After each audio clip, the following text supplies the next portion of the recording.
बच्चों में इसका सबसे ज्यादा खतरा होता है। आज देश का लगभग हर दूसरा बच्चा कुपोषण का शिकार है, यानी शरीर और दिमाग से कमजोर। तो आइए मिलकर कुपोषण के खिलाफ एक जंग छेड़ दें।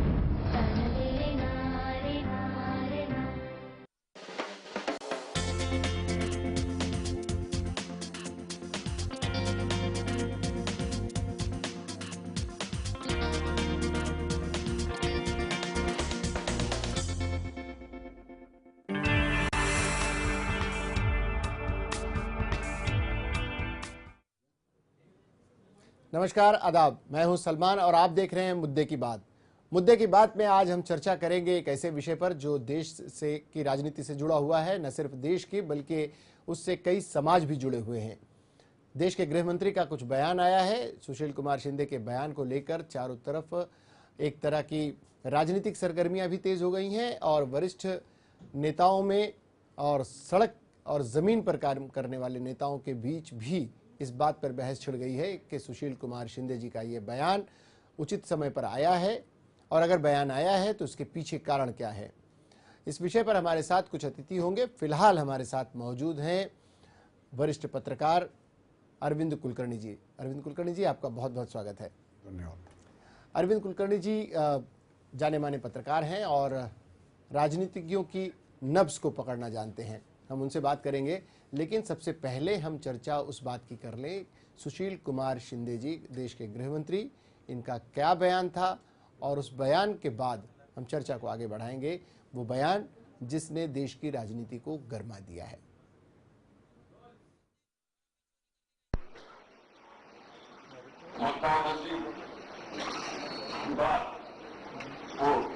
मालेगांव का स्फोट, इसमें अभी सब दिख पड़ रहा है, एक एक दिख पड़ रहा है कि वहां जाके बॉम्ब प्लांट करना और ताकि ये माइनॉरिटी के लोगों ने किया है इस प्रकार का बताना, इसके लिए भी हमें बहुत सतर्क रहना।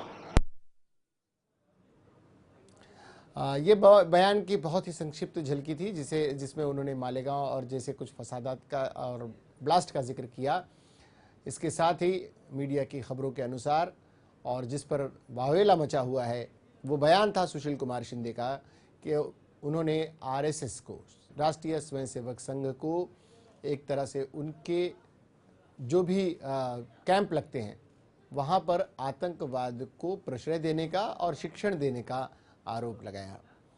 ये बयान इसके पीछे के कारणों पर जाने की बात है और उसके लिए किसी राजनेता से बेहतर एक वरिष्ठ पत्रकार जो ऐसे लोगों के बीच रहा हो, हमने ज़्यादा उचित समझा कि अरविंद कुलकर्णी जी से इस पर बात करें। अरविंद कुलकर्णी जी, आपने सुना, ये एक संक्षिप्त सा बयान था। मालेगांव माइनॉरिटी की तरफ कभी भी कोई फसाद हो, किसी तरह के ब्लास्ट हो, जिक्र माइनॉरिटीज़ का आता है। उन्होंने उसे एक हिंदू आतंकवाद का नाम देने की कोशिश की, एक तरफ इस्लामी आतंकवाद, दूसरी तरफ हिंदू आतंकवाद। लेकिन फिलहाल जो सुशील कुमार शिंदे जी का बयान है, इस पर आप क्या कहेंगे?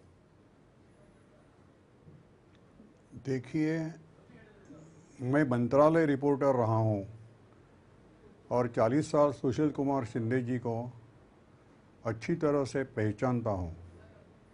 उनका जो स्वभाव है उसकी विशेषता ये है कि वो ऐसे किसी को दुख पहुंचाने वाली जो वक्तव्य होते हैं वो कभी करते नहीं हैं। ऐसा कंट्रोवर्शियल स्टेटमेंट करना उनके नेचर में नहीं है। किसी के दबाव में आकर वो ये बोल रहे हैं, ये सबसे दुख की बात है। अभी आप मुझे पूछेंगे कि ये दबाव में क्यों आते हैं। जी, दबाव में आने का कारण ये है कि अगले 2 या 3 बरस में देश का प्रधानमंत्री कौन बने, इसका निर्णय लेने का समय आ जाएगा। तब राहुल गांधी के बजाय और जो नाम चर्चे में है उसमें सुशील कुमार शिंदे जी का नाम है। जी, तो इसका इस्तेमाल उनके नेताओं कर रहे हैं और सुशील कुमार जी नहीं बोल रहे हैं, ये उनका विधान नहीं है। दूसरे कई लोग उनसे मुख से ये उनको दबाव डाल के वो बोल रहे वो। जी। 2014 में चुनाव होने हैं। जी अरविंद जी, 2014 की तैयारियां सभी राजनीतिक दल अपने अपने स्तर पर शुरू कर चुके हैं। बयानों का सिलसिला ये पूरा साल 2013 और 2014 के बीच पूरे बयानों का सिलसिला ही चलेगा। सुशील कुमार शिंदे इतने वरिष्ठ हैं, राज्य के मुख्यमंत्री रह चुके हैं, पार्टी के वरिष्ठ पदाधिकारी कई पदों को सुशोभित कर चुके हैं अपनी पार्टी के, देश के गृह मंत्री हैं। ये देश के गृह मंत्री को क्या, जैसा कि आप उन्हें नज़दीक से जानते हैं, क्या शोभा देता है दूसरों के दबाव में इस तरह के बयान देना? देखिए, सुशील कुमार शिंदे जी के सामने सौभाग्य से बहुत अच्छे आदर्श है। जो पहले गृह मंत्री थे सरदार वल्लभ भाई पटेल, उनका आदर्श उन्होंने सामने रखना चाहिए। गृह मंत्री बहुत कम बात करता है और काम ज़्यादा करता है, और उसका जो काम है वो ये है कि जो समाज में सज्जन रहते हैं उनको विश्वास देना, और जो दुर्जन रहते हैं उनके मन में भय पैदा करना, ये गृह मंत्री का पहला काम है। दुर्भाग्य से सुशील कुमार शिंदे जी सज्जन लोगों के मन में भय पैदा करते हैं, और जो दुर्जन लोगों की जो पोजीशन, जो भूमिका होती है, उसका समर्थन करते हैं, उनको सपोर्ट करते हैं, उनको संरक्षण देते हैं जी। ये शोभा नहीं देता जी, सुशील कुमार शिंदे जी को ये शोभा नहीं देता, कहना है अरविंद कुलकर्णी जी का। हमारे साथ कांग्रेस के विधायक और मुंबई कांग्रेस के अध्यक्ष रह चुके कृपाशंकर सिंह जी फोन लाइन पर जुड़े हैं। हम उनसे बात करते हैं सुशील कुमार शिंदे जी के इस बयान की मंशा क्या थी। कृपाशंकर सिंह जी, आपका बहुत बहुत स्वागत है। नमस्कार जी। कृपाशंकर सिंह जी, जो बयान आया है सुशील कुमार शिंदे जी का चिंतन बैठक में, काफ़ी चर्चाएं हुई होंगी। इसमें एक बयान अल्पसंख्यकों को टारगेट करने वाली जो भूमिका का आरोप लगाते हुए सुशील कुमार शिंदे जी ने राष्ट्रीय स्वयंसेवक संघ पर ही आरोप लगा दिए कि वहां पर आतंक की ट्रेनिंग दी जाती है। क्या इस बयान की ज़रूरत थी, या अगर ये बयान आया है एक देश के गृह मंत्री का, इस पर कांग्रेस के अन्य नेताओं ने भी समर्थन किया है, कमलनाथ जी वगैरह ने उस पर उनका समर्थन किया है, क्या ये उचित है, सही है? इस पर क्या कहना चाहेंगे आप? नहीं, एक तो सम्मानित सुशील कुमार शिंदे जी वो देश के गृह मंत्री हैं जी। बहुत बड़ी जवाबदारी है उनके ऊपर देश की आंतरिक सुरक्षा को लेकर के जी। तो उन्होंने जब कोई बात कही है वो सिर्फ एक व्यक्ति करके नहीं उन्होंने बात कही है, जवाबदार व्यक्ति हैं, उन्होंने बात कही है, तो उसके ऊपर मुझे लगता है कि टिप्पणी करना उचित नहीं है जी।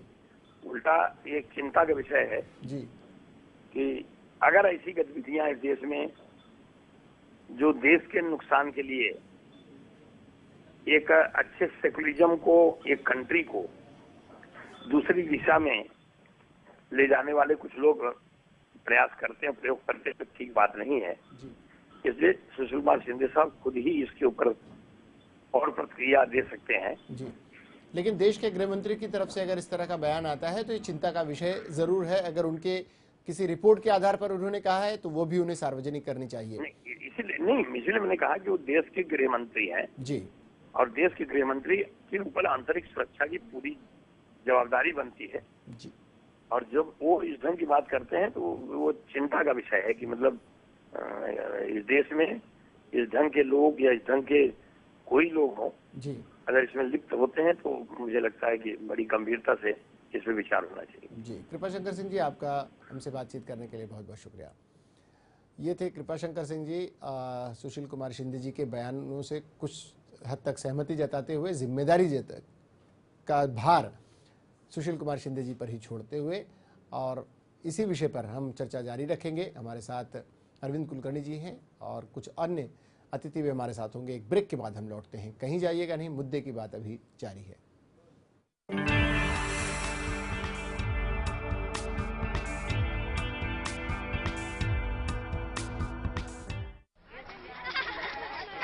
अरे सुमन, क्या किया स्कूल में आज? हमने बहुत मजा किया, बहुत मजा किया। तू क्यों नहीं आई? आज पूरी क्लास चिड़ियाघर भी गई थी और हमने वहाँ ना हुक्कू बंदर देखा था। वो हुक्कू हुक्कू करता था। हुक्कू नहीं, हुक्कू हुक्कू हुक्कू। पापा, मैं बार बार क्यों बीमार पड़ती हूँ? मैं सबके साथ स्कूल कब जाऊंगी पापा? सब ठीक हो जाएगा, थोड़ा सा बुखार ही तो है। बच्चे का बार बार बीमार पड़ना, जल्दी थक जाना, या देर से समझ आना, ये सब कुपोषण के लक्षण हो सकते हैं। कुपोषण यानी सही पोषण का ना मिलना। गर्भ से लेके जन्म के पहले 2 साल बच्चे में इसका सबसे ज्यादा खतरा होता है। आज देश का लगभग हर दूसरा बच्चा कुपोषण का शिकार है, यानी शरीर और दिमाग से कमजोर। तो आइए मिलकर कुपोषण के खिलाफ एक जंग छेड़ दें। PACL इंडिया लिमिटेड पेश करते हैं Pearls Residency Mohali, Pearls City Mohali, Pearls Royal Garden Sehore, Pearls Gateway Madurai, Pearls Township Bathinda, Pearls Riviera Cochin, Pearls Gateway Tower Noida और Pearls Corporate and W Mall New Delhi. Projects of PACL India Limited. PACL में ग्राहकों का हित सुरक्षित, कंपनी अपने दायित्वों का निर्वाह करने में पूर्णतः सक्षम। आधिकारिक तौर पर पुष्टि। अरे आ गया, कैसा गया एग्जाम? क्या हुआ? अरे क्या हुआ? मुझको स्कूल में सब बुद्धू बुद्धू बोलते रहते हैं, मुझको कुछ समझ में भी नहीं आता। क्यों, आजकल ठीक से पढ़ाई नहीं करता है? पढ़ाई तो करता हूँ, लेकिन मास्टर जी बोलते हैं कि तू बुद्धू का बुद्धू ही रहेगा। कोई मेरे लाल को कुछ नहीं कहेगा, सबको डांटूंगी। बच्चे को देर से समझ आना, जल्दी थक जाना या बार बार बीमार पड़ना, ये सब कुपोषण के लक्षण हो सकते हैं। कुपोषण यानी सही पोषण की कमी।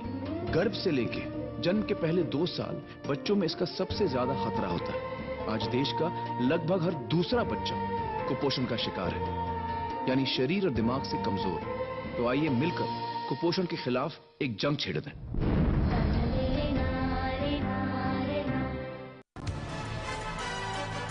चप्पे चप्पे पर रहेगी हमारी नजर।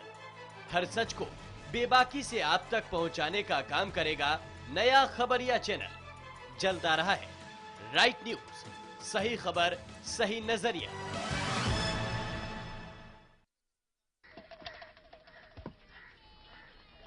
मैच खत्म हो गया? मैं नहीं खेला। क्यों? अरे क्या हो गया भाई? हैं? अरे क्या हुआ मेरे धोनी? मैं आपका कोई धोनी वोनी नहीं हूँ पापा। अरे क्या हुआ बेटा? बबलू, मैं नल्ले में भागता हूँ ना तो थक जाता हूँ, हाफने लगता हूँ, कोई मुझे खेलने ही नहीं देता, अंपायर ही बना देते हैं। बच्चे का जल्दी थक जाना, देर से समझ आना या बार बार बीमार पड़ना, ये सब कुपोषण के लक्षण हो सकते हैं। कुपोषण यानी सही पोषण का ना मिलना। गर्भ से लेके जन्म के पहले 2 साल बच्चों में इसका सबसे ज्यादा खतरा होता है। आज देश का लगभग हर दूसरा बच्चा कुपोषण का शिकार है, यानी शरीर और दिमाग से कमजोर। तो आइए मिलकर कुपोषण के खिलाफ एक जंग छेड़ दें। PACL इंडिया लिमिटेड पेश करते हैं Pearls Residency Mohali, Pearls City Mohali, Pearls Royal Garden Sehore, Pearls Gateway Madurai, Pearls Township Bathinda, Pearls Riviera Cochin, Pearls Gateway Tower Noida और Pearls Corporate and W Mall New Delhi. Projects of PACL India Limited. PACL में ग्राहकों का हित सुरक्षित, कंपनी अपने दायित्वों का निर्वाह करने में पूर्णतः सक्षम। आधिकारिक तौर पर पुष्टि।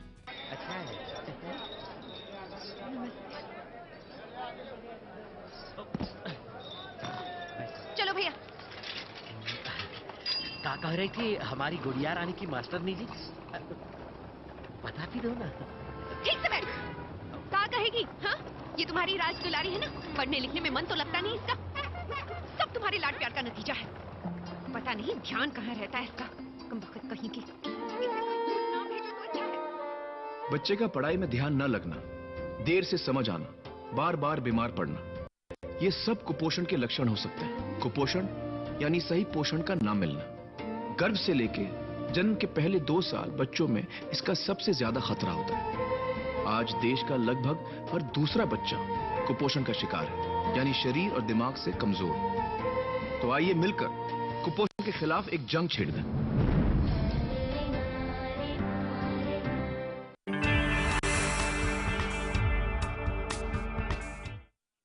ब्रेक के बाद एक बार फिर आप सभी का स्वागत है। बात मुद्दे की, और आप देख रहे हैं मुद्दे की बात। मुद्दे की बात में हम चर्चा कर रहे हैं सुशील कुमार शिंदे के बयान की, देश के गृह मंत्री का बयान जो उन्होंने आरएसएस पर लगाया है और इसे दूसरा तबका मुस्लिम तुष्टिकरण के रूप में ले रहा है, जो कि अक्सर आरएसएस